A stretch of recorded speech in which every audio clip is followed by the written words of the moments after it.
This is the Michael Bryan Show.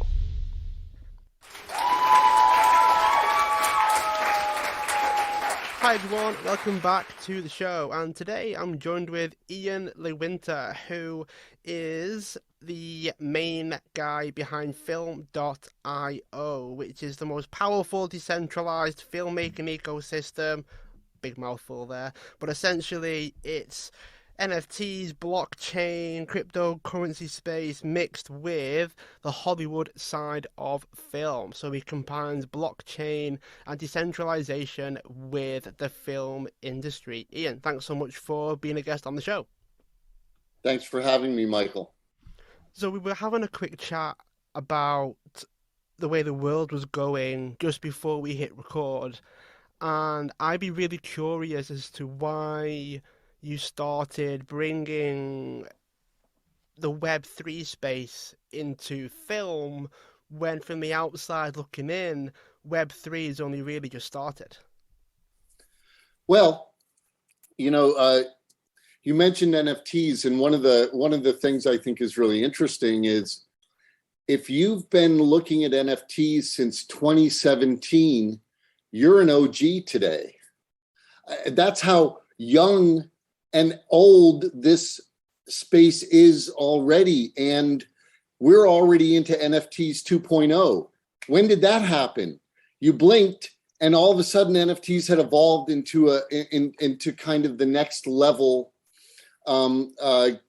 digital asset, and things are moving very quickly, as you mentioned. For us, our journey started with a conversation about inclusion, equity, diversity, and equality. The idea that Hollywood or the filmmaking industry is fairly exclusive, and that inclusion or opening the space up to a much bigger world and creating a set of tools that can empower people to try and bring their dreams to life could be enabled by technology.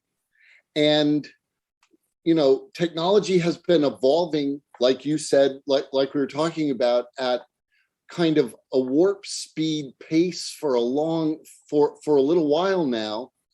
And part of, I think, a technologist's role in the world is to be able to identify and leverage these changes and tools as they become available and as they gain traction. So for us, one of the, let's call it cutting edge ideas of this point in history is a decentralized autonomous organization, or what's referred to as a DAO. And a DAO is a different form of governance, a more inclusive, a flatter, a more equal form of governance. And for us, that represented an opportunity to lift from below and bring a more shared experience to the world.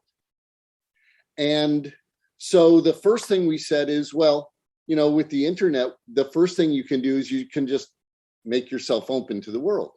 Yeah. If you have an internet access and you have a computer, you can participate. So all of a sudden you have now a global marketplace where everyone from anywhere with those two small little things which continue to proliferate throughout the world can participate. And then the next step would be to offer everyone who's participating the opportunity to launch a project. So in our ecosystem, once you join, anyone on the platform can launch a project. Now, there are some rules. There are inevitably some rules, which are when you launch a project, your project is in stealth and only you can see it. And you have to add 3 pieces of information minimally. You can add a lot more. There's a lot of places in the back end for the project showcase page where you can add trailers and videos and photographs and production notes and interviews and all kinds of things. But you have to have a log line, a poster, and a lookbook. And the reason we did that was a lookbook is a more advanced form of marketing tool for a movie or a television series. And we really didn't want to create a new YouTube where anybody could post anything. We wanted serious filmmakers and serious series creators to put their offerings on the platform. So once you put those 3 pieces of content on your project page, you hit a button called Submit for Approval. And the only thing that we're trying to weed out are hate speech and pornography. But we don't have an opinion about what's a good project or a bad project. We leave that to the algorithm and the fans, and I'll explain that in a minute. But my joke always is, I personally really couldn't get through the first Sharknado, but there are 6 Sharknados and it's a $1 billion franchise. So there is absolutely a huge audience out there that loves that content. Definitely. And if what you're doing is giving the power of green light to the world fans, then you have to accept that they're going to green light what they want to see, whether you individually or I individually like it or not, which I think is the way the world should be. I think it does also speak to the idea that if enough people like it, is that one way of essentially judging whether it's valuable or not, or judging whether the film should do well is based on how many people would support it, but then the flip side of the coin is it not already like that? Well, likes are kind of, if you ask me, kind of part of Web 2.0 and not really Web 3.0. In Web 3.0, we use words like governance. So on our platform, when you join the platform, we give you some cryptocurrency, what are called fan tokens. And those fan tokens are the platform's governance tokens. And you take those tokens and you stake those tokens to a project that you want to support, that you want to get made. And that project has to go through a series of milestones from its most base idea until it is ready for production, has built an audience around it, and has raised the funding it needs for production. And each time it achieves one of those milestones, you as a supporter earn more fan tokens. And the more fan tokens you have and the better reputation you have, the more governance power you have on the platform. So a like on Facebook is kind of the precursor. A like is a form of governance, but it's a very narrow, small form of governance. All I did was push one little button. It doesn't say anything about me. It doesn't allow me to interact with the project. It doesn't allow me to get like more like authority. It just says one person, one time, liked one thing. What we've built is a far more nuanced and interactive way for fans and projects to collaborate to help bring the projects to life. So do they get a piece of the actual art as well? Like, how does the sense of digital ownership actually play out on the platform? If the idea is governance, that feels like you own a piece of the film, in my mind. So governance is a way to help a creator have data to help them gain distribution. Governance is a way for fans to support a project and participate in helping that project come to life. But I like to say creators really care mostly about 3 things. They care about their idea, they care about raising the money they need for production, and they care about distribution. And their idea is their idea. And distribution is those are streaming services and broadcast networks and studios that all play in the distribution market space, and we consider ourselves a distribution enabler. But where we've worked very hard to build as many tools as possible is in funding. And depending on the different funding solutions you use, you could possibly, as a creator, you could launch a reward-based crowdfunding campaign, kind of like a Kickstarter, and then you would receive a reward. You could launch an equity crowdfunding campaign that's only available to accredited investors, and those investors would be equity stakeholders in your project. You could sell NFTs for your campaign, and since NFTs are basically a token that has a visual component and grants rights, the rights that are granted to you may give you certain, as an example, some projects, what they do is you get the right to see the project if you hold the NFT. And if you don't hold the NFT, you can't see the project. So there's a form of equity there, kind of, which is I paid money for my NFT. I got my NFT, and now I have the right to see my project. Additionally, on the platform, there are a growing number of tools that we're building for creators that will enable them to even have deeper relationships with fans, to offer fans rewards for performing tasks, for doing things for them, maybe even for participating in the construction of their ideas if the creator chooses to do that. As a little bit of a segue, Ian, because with the rise of the blockchain and Web3 space, to some people, they barely even know it exists, and yet we're already in a space where events are being run using NFTs and the blockchain. Your platform helps people create, produce, launch films and movies, and you're taking Hollywood by storm at the moment. But what you mentioned there actually speaks to a higher quality audience. You're not necessarily going to get millions to billions of people, but you will get some people that are going to contribute at a higher level in return for a higher level of access, perhaps to the actors or the films or any other projects that happens.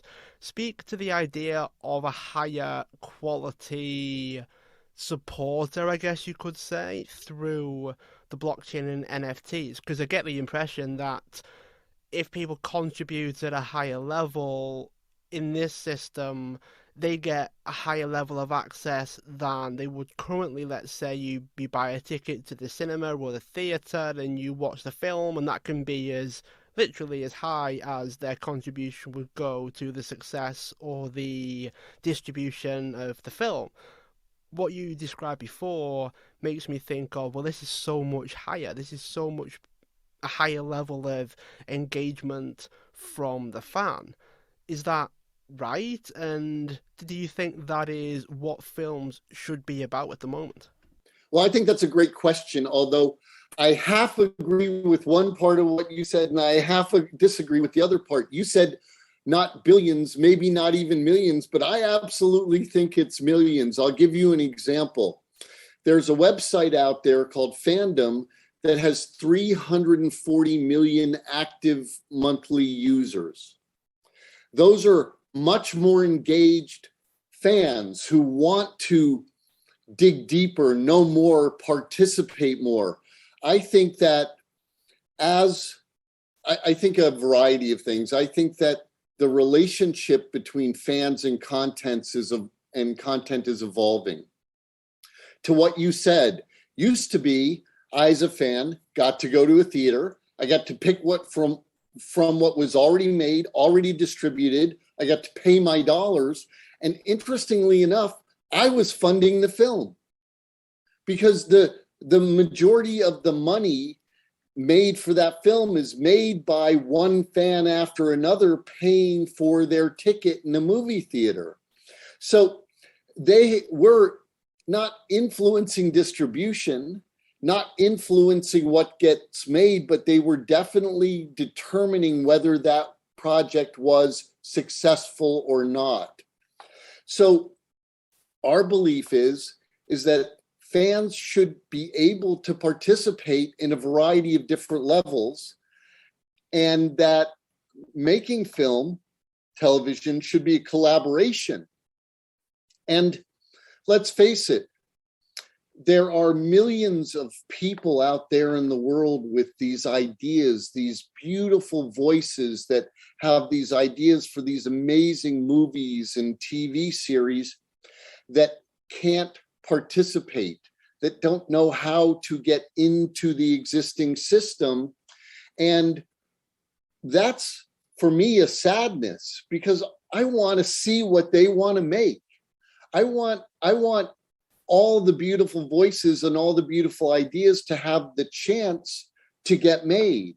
And we think, you said, Barry, at the beginning, I was the force behind this idea, and I'm not. There is a founding team, and then a whole team of amazing people that are all working very hard together to bring this dream and vision to life.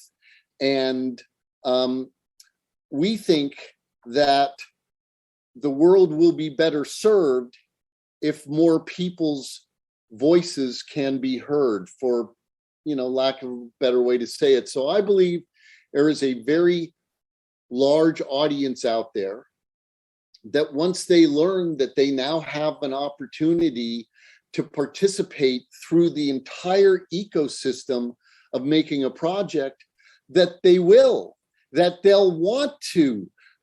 Remember, so for years, all we got to do was turn on the television and watch the big show. We watched the people on the red carpet, and we watched the premiere and all the lights. And if we were lucky enough, maybe we got to attend a premiere.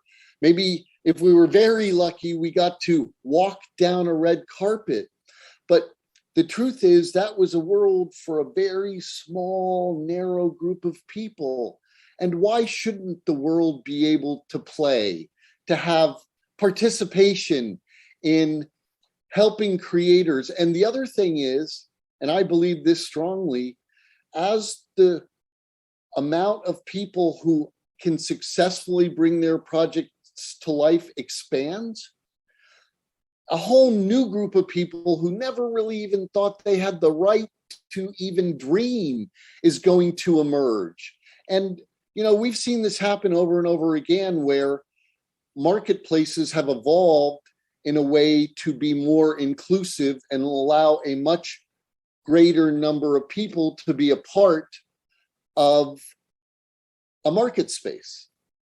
So does it actually allow more people to have the access that they would like? And the example that I tend to think about are things like Comic-Con, where loads of highly committed fans, I often joke about people dressing up as stormtroopers to go to Comic-Con and things like that. So it does happen.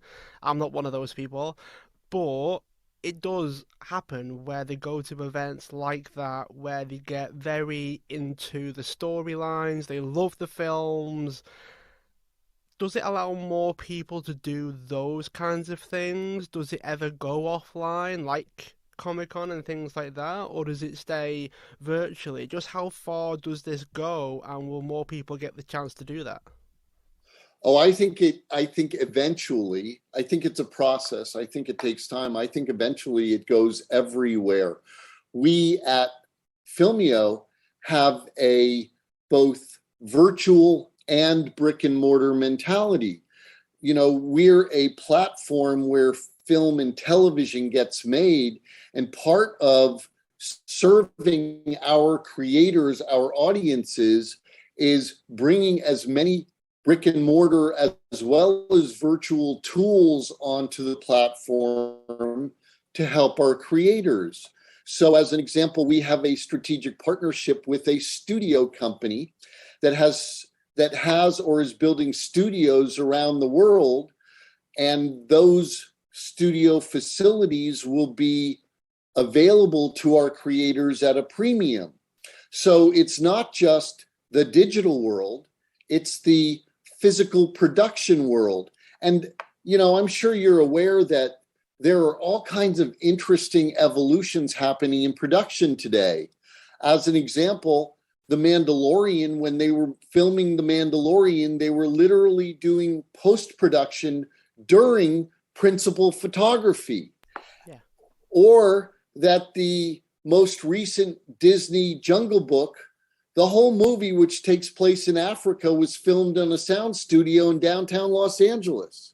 There's a variety of different things evolving in the production world to make production more accessible, less expensively, to a much broader group of people, which will enable creators from all around the world to make high quality projects that haven't really been available before.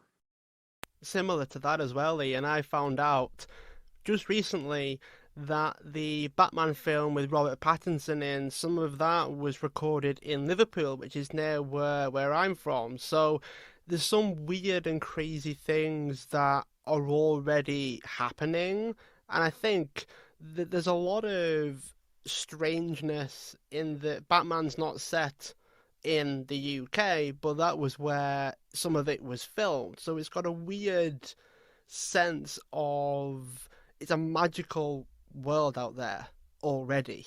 Before Filmio came out, it's so much is going on, so much is happening. There's a whole ecosystem that's full of wonder and magic, and so much that's happening before blockchain comes into it. That got me excited to think about what's the potential of this. Does it get crazier? Are there some weird and wonderful things that are happening in the future for the film industry and Hollywood and movies and cinema? How far is this going to go? Well, on June 10th, they're bringing out the next, maybe it's the last one, or maybe it's the next Jurassic Park. And this is the Jurassic Park where now all the dinosaurs are walking around the streets of everywhere. And we know that there are no dinosaurs actually alive today. At least that's what we think. And we're about to see a movie where it looks like there are dinosaurs everywhere. So, one of my favorite examples is, do you remember the Leonardo DiCaprio version, The Gatsby? I have seen it, I think, but you have to jog my memory about what happens. Well, there's these amazing scenes of 1920s or 1930s New York City. And there's a making of videos. I'm pretty sure I've seen them. I'm sure they're probably still on YouTube, that show the green screens that they built. And this car would be driving down a road, and there'd be hundreds and hundreds and hundreds of feet, 30 feet, 50 feet tall, of green screens, where the car's driving down the road alongside a big green screen. And then they built this whole ancient New York, and it all looked real.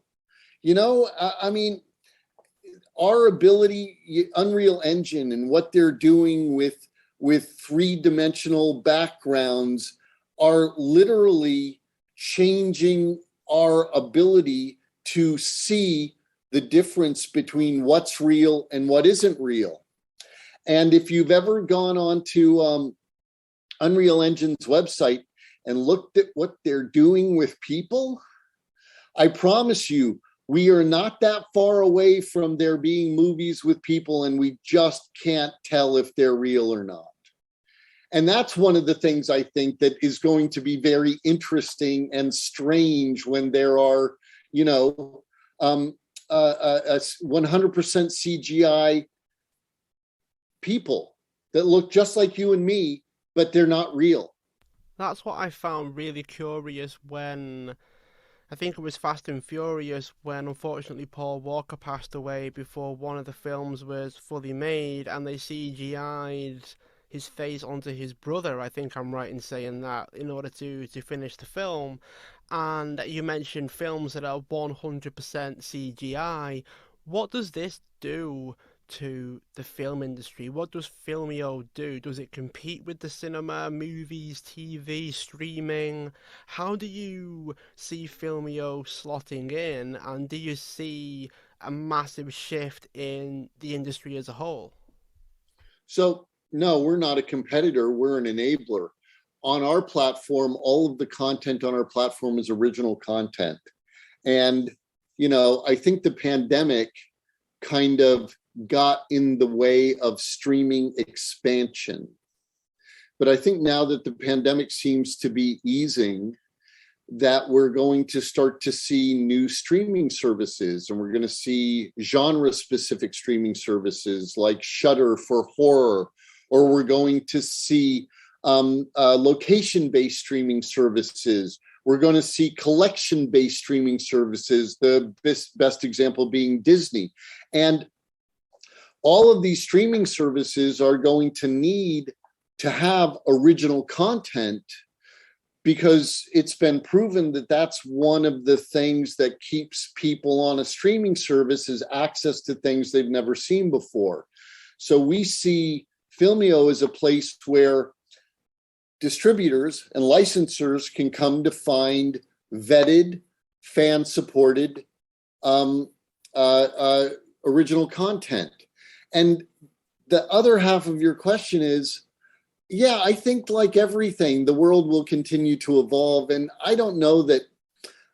Here's an interesting one. So Bored Ape Yacht Club sold their Bored Apes, and they did phenomenally well financially. And then it was announced just, I think, 2 weeks ago or a week ago that they're going to do a 3-movie series with Coinbase. And that if you own a Bored Ape yacht, you can submit your Bored Ape to be one of the characters in the content. So we're going to see the Bored Apes come to life on the screen that were born as NFTs. That's kind of new and different. And the other thing is, if you've been following Bored Apes, there's now Mutant Apes, and there's I think the Ape Kennel Club, and they continue to roll out NFTs. And one of the interesting things about these NFTs is if you buy it, you own 100% of the rights to it to use your character. So someone had a Red Ape, and now they've started a Red Ape animated TV series. And there's a restaurant called Bored and Hungry opening in Southern California that's all Bored Ape, based theme. And one of the things NFTs can do, and I think they will do, is I think they will broaden and expand the relationship between content and time, i.e., it used to be you went to the theater, you saw the movie. When the movie was done, you were done. Maybe you talked to your friends about it. Maybe you bought the DVD. Maybe you saw the movie a second time, but the relationship was somewhat finite. And I think with the way NFTs are going to be and are playing into content, the community that you build around your content can now go on and on and on, and you can create new things. Think about Star Wars as an example. George Lucas created this amazing universe. And then very recently, there was a movie called Rogue One. And Rogue One literally only focused on about 4 minutes of the first film. And yet it was a beautiful movie, and it was a beautiful world that they created. And they showed you this important but never seen before moment that influenced everything that came after. And then one of the things that they did that I thought was genius was everybody died. So you didn't have to worry about the fact that none of these characters were in future movies or anything like that. So, I think that we're going to see all kinds of what I call weirdness in the future as far as content and how people connect to content and participate in content. And I was on an NFT panel recently, and one of the other panel members was talking about a world they're building where if you own the NFTs, you have the right to participate in the creation of the storyline. So we're going to see content that is actually born as a collective project, I think. I can picture that being a bit crazy. I mean, can you imagine someone going in and doing something off script on purpose because they've got some element of control over the movie? Like, it starts off, they're on some kind of planet and there's a problem that people are solving, and someone goes in and just throws a spanner in the works completely just to go, how are we going to make this fit? I don't know, but we have to now. He's submitted it. We have to figure out how this is all going to work. Well, okay, so I think the allegory to that is when you're building a movie today, your actors often come up with ad libs during the filming that were never part of the script that make the script so much better. I think our facility for evolving things in real time already exists. I just think we have the opportunity to take it even farther than we ever have before. Does this scale, Ian? And I mean, I don't mean hundreds of thousands. I mean, so there are some films that gross millions, tens of millions, hundreds of millions. Does the idea of fully collaborative efforts and Web3 film, do you think that can hit the same level? I mean, picturing a film where hundreds of thousands to millions of people all have a say on the content and storyline and contribute in that bigger way to the actual content, that seems at first pass to be a little messy. Yeah, I don't know that I'd want to be on a film that had 1 million collaborators. That sounds pretty crazy to me. But I think I wouldn't mind being on a film that had 1,000 collaborators. Who knows? We as beings, human beings, have an amazing facility for finding ways to intelligently collaborate. I think we'll create new tools, and I think there'll be processes built, and I think we'll try 1,000 things to see what's the right way to make projects that have a large collaborative group. I'm not worried at all. I am a creator, not a technologist, but half of my founding team are technologists.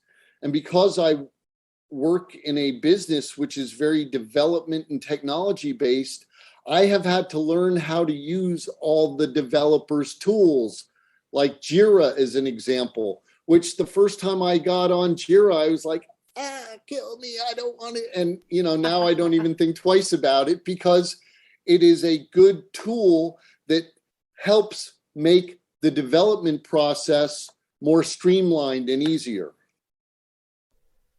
What projects do you have at the moment that are particularly unique? You gave a lot of examples before of certain strategies and the ways that films can be created on your system. Do you have anything that comes to mind?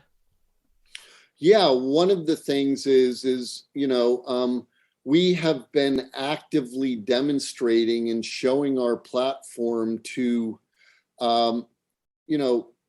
influential people within the movie industry for a couple of years now. And part of our view of the world was always that we would be bringing on to the platform these traditional film funding sources like high net worth individuals and film funds and equity groups and studios. And one of the tools that we've have been building is a artificial intelligence machine learning matchmaking tool that will bring these financiers, these licensors and distributors together with the creators of the types of films and TV shows that fit within their wheelhouse. It does speak to the idea that it is going to get so much bigger. The potential of the film industry to be completely transformed is quite high. A lot of the things that you've mentioned makes me picture some films that are actually co-created, and when they're released they actually change the people that watch it, because I found that the things that I have a handle on I feel more connected with, I feel closer to, and I feel almost cathartic when they're released. It's like the pleasure that you get from being a part of something so much bigger than yourself and then seeing it reach fruition and everything that comes along with that. That's so much more emotional, so much more impactful than a film that you barely even knew existed and played no part in the creation of it. Is that how you see all films happening? And how do you picture this going? So I never say all about anything because I don't think it'll ever all be anything. I think the film industry will in some way stay the same. I think there will be evolutions. I think there will be new ways of doing things. Part of my response to your question is one of my favorite things that I get to do is I get to talk to filmmakers and I get to see the passion and the excitement and the joy that they have about their idea.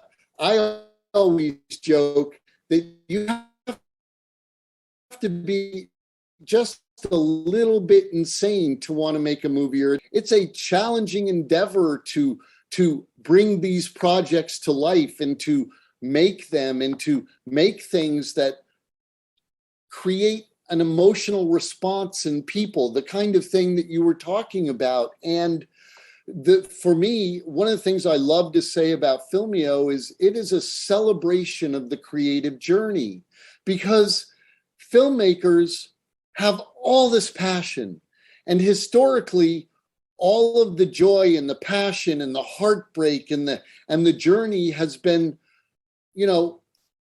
at best summed up in a making of, but for the most part, most people haven't been exposed to it. And I think that's a part of this journey that everybody is curious about. Everybody wants to see. And for myself, having talked to thousands of filmmakers and listened to their struggles and listened to their heartbreak as well as their joy and their experience, it's magical.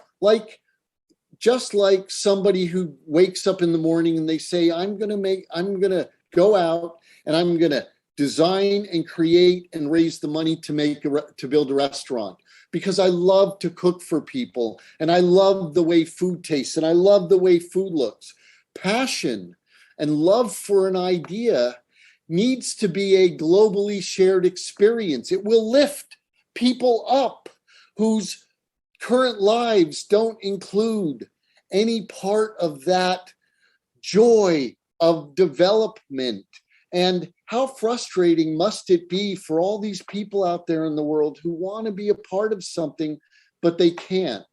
If Filmio is able to open up this world for people who have never had a chance to participate before, then we have succeeded, and my life is more fulfilled and happier. And I think that that's a noble reason for doing a thing.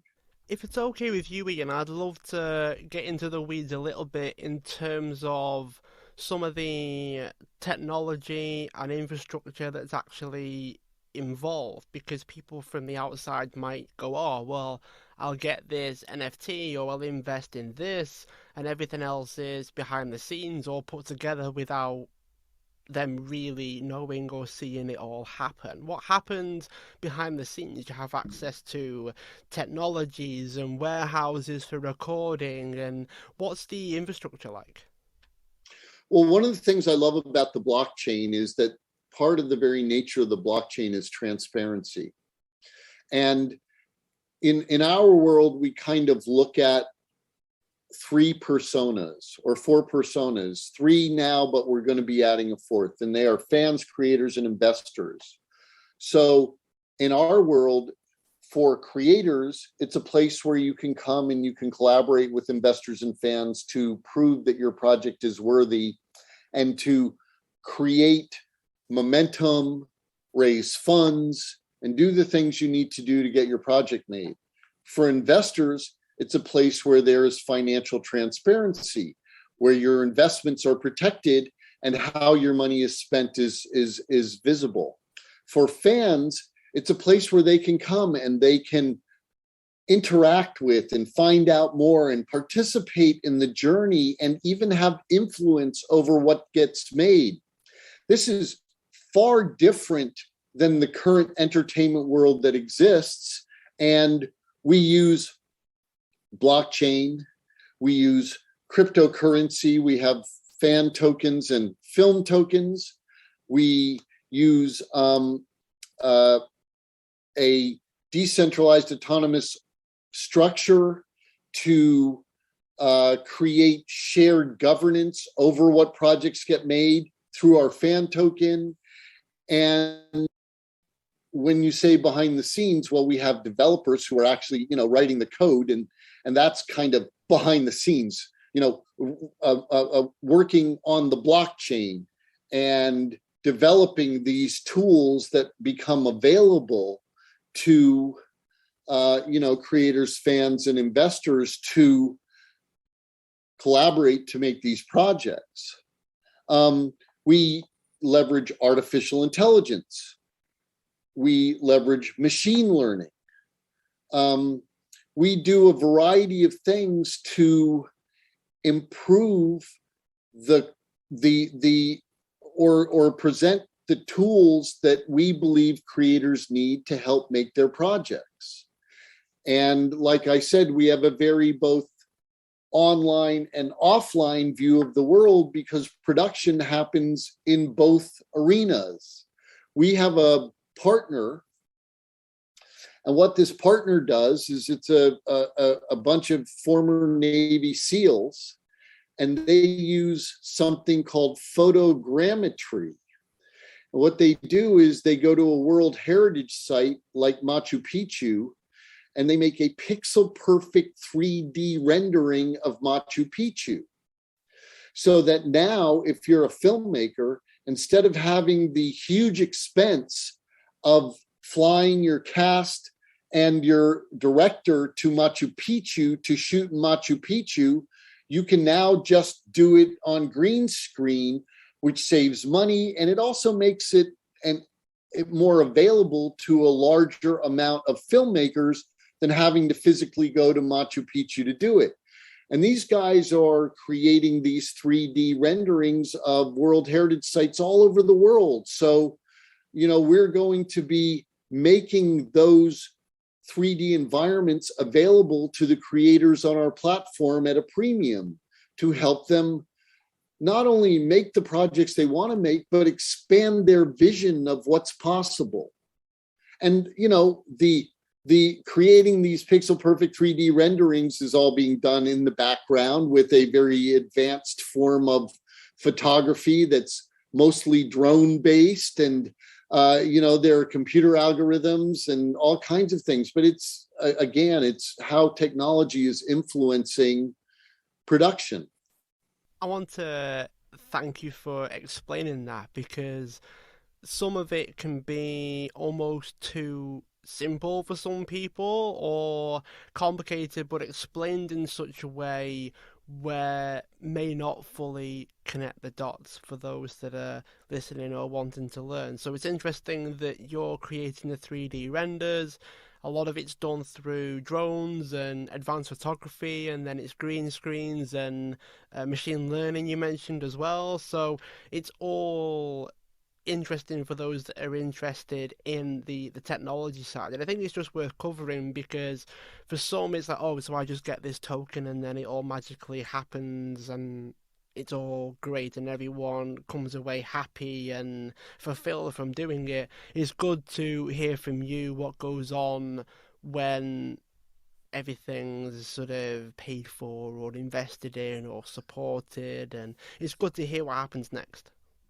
Well, if you go all the way back to the beginning of the film industry, back in the early 1900s, it was really hard to make a movie back then. And they didn't have any of the technology that we have today. It's always been hard work to make beautiful things. All we're talking about is a advance in the tools that are available today. But remember, we were talking about the Gatsby, where that was green screen and CGI embellishment and things like that, where today you have pixel perfect 3D renderings of huge pieces of the world that are 100% digital. Who knows tomorrow? I mean, I forget the name of the movie, but there was a recent movie with Halle Berry where the moon came very close to destroying the earth. And there was literally this scene where the moon is like circling and it's like literally almost touching the earth and breaking buildings and houses and things. And that was very strange. And it looked surreal and real at the same time. One of the things I love to say is man can't think of anything that can't actually potentially happen. And then I follow that statement up with aliens. I'm just saying,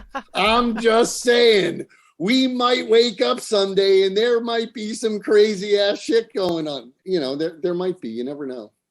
It's interesting as if you put limits on the way that we think, there's always potential for it to actually happen because we're not limitless in a way. Even if the ceiling's very high, we must think about it possibly coming true. Otherwise, we wouldn't have the thought to begin with, would we?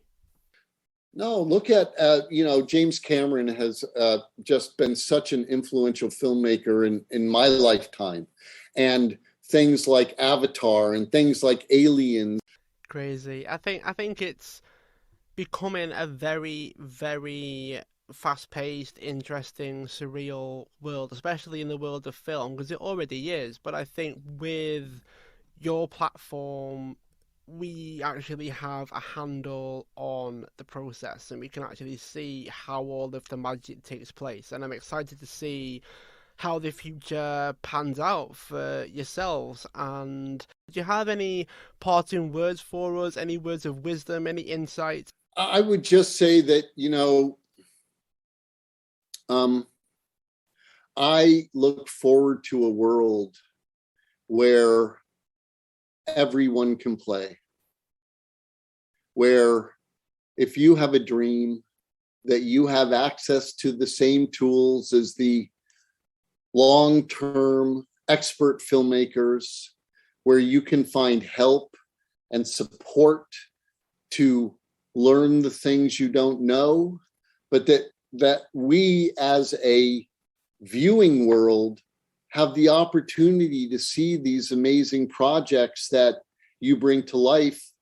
And I also kind of love the way that content is being influenced by NFTs. But when I say NFTs, what I'm really talking about are far more engaged communities around content. Very, very nice way to round off the interview, Ian. So how can people find out more about you? Well, we're really excited to be the first filmmaking DAO and to begin the process of handing governance over to the people by placing the Hollywood decision-making onto the blockchain and into the hands of creators and fans. That is our mission. That is how we work. And I invite everyone listening to this podcast to head over to film.io. That's the website, and to register and to join us on this amazing journey that we're on. Thanks so much for being a guest on the show. Those that are listening, feel free to subscribe, share the show, tell others, and also leave a review wherever you are listening into your podcasts. Ian, thanks so much for being a guest on the show. I look forward to keeping in touch. Thank you so much for having me, Michael. I really appreciate it. You've been a wonderful host. If you want to join a group of like-minded people that are all out to achieve their goals, their dreams, their aspirations, and they get the help and support from me and the other members, then my inner circle is for you. There's a link in the description for this episode to get 2 months free of the inner circle. So you set your membership up, you get 2 months free access. Hopefully I'll see you there, and I look forward to helping you on your journey of achieving the life that you want.